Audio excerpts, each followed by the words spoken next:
Good morning, everyone. I am so happy to be part of this team and to be working with all of you here in the press corps. So, Nicaragua.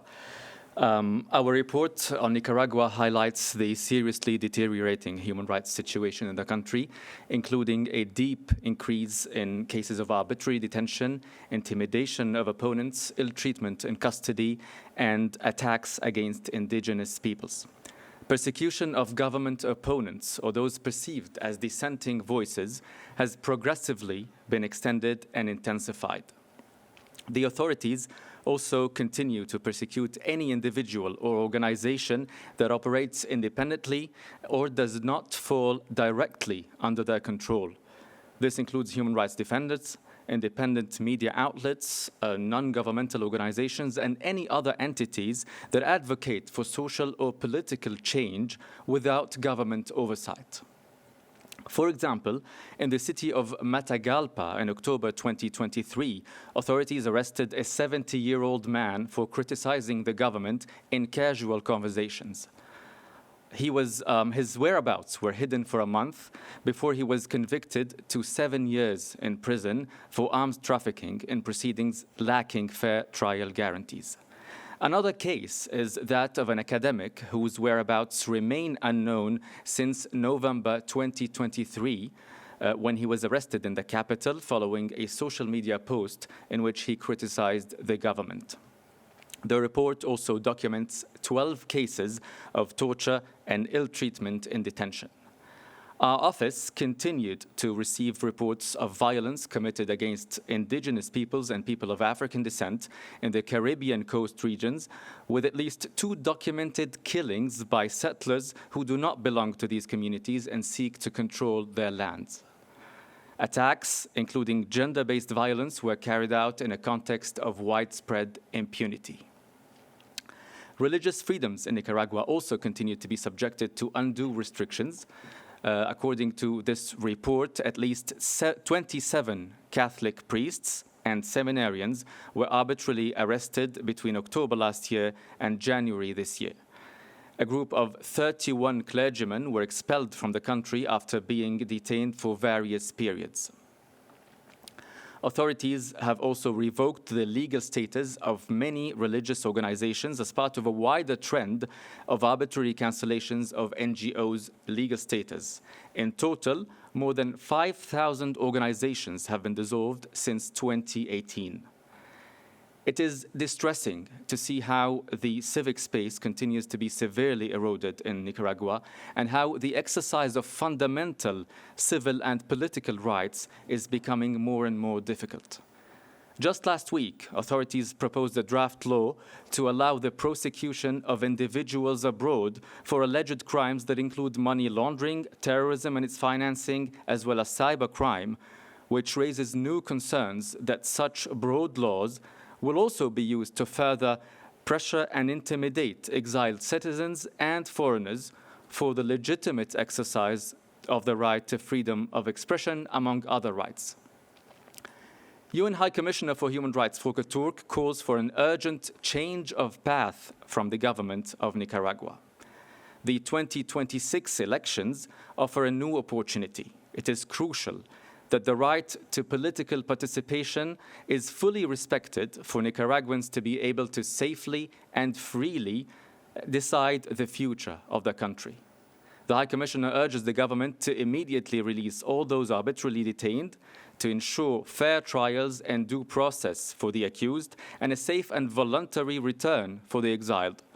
He also calls for an end to acts of torture and ill treatment, for holding perpetrators to account, for seizing all forms of persecution, and reinstating legal status for civil society organizations and political parties.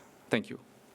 Thank you very much for this important update. I mean, I'll look at, yes, Isabel Sacco, correspondent of the Spanish News Agency. Yes, good morning. I would like to know if when you said that this new law that aims to pursue people, Nicaraguan people abroad, how feasible do you think is that the Nicaraguan authorities can persecute people, their nationals abroad, how it would be possible to, even if the law or the draft law by itself, of course, is inadmissible, but how, if is it feasible? Do you think that people, opponents or other people that have flowed Nicaragua have to take care, especially of themselves, or to be afraid of this? And secondly, if you know if people, there are still being a flow of people fleeing Nicaragua these days, and how easy or difficult is to go out from the country? Yes, thank you for that. The draft law is just proposed, and we are following up closely on the potential adoption of this draft law. As I said, it may further criminalize dissent, including those in exile. Now, one of the difficulties that Nicaraguans in exile are facing is that they are completely disconnected from their families. Their lives have been changed. Some of them cannot, or many of them cannot go back to their country because they were stripped of their nationalities, for many of them as well. And some of them had to stop their studies. And many of them have to rebuild their lives in exile, facing all forms of psychological stress and problems. It is very, very difficult. So we're afraid that this law might even worsen this situation for these people who, of course, for many of them, are hoping to go back to their country and to their homes and families. And on the second question, I'm not sure if I remember well that point, but yes, there's a problem with Nicaraguans who are being expelled from the country.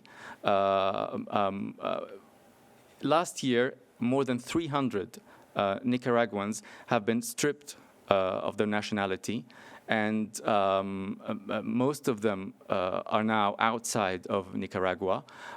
We know that many Nicaraguans also voluntarily leave the country, but it's not totally voluntary because they are in a way forced to leave because of the circumstances. So many of them are going to primarily to the United States and to Costa Rica. Yeah, you have a follow-up? Yes, thank you. Yes, and do you have any idea of how many last year or up to this, at this moment of this year, how many people, Nicaraguan citizens, have flown Nicaragua?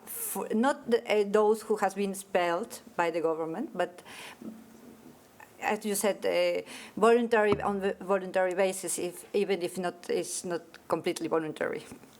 Yes, we know that large numbers of Nicaraguans continue to leave the country. It's something that is continuing as we speak. So I don't have exact figures on that, but I have figures on, for example, the asylum applications in Costa Rica, which remain high. More than 8,900 new asylum applications were received in the first 6 months of 2024, and that is in Costa Rica.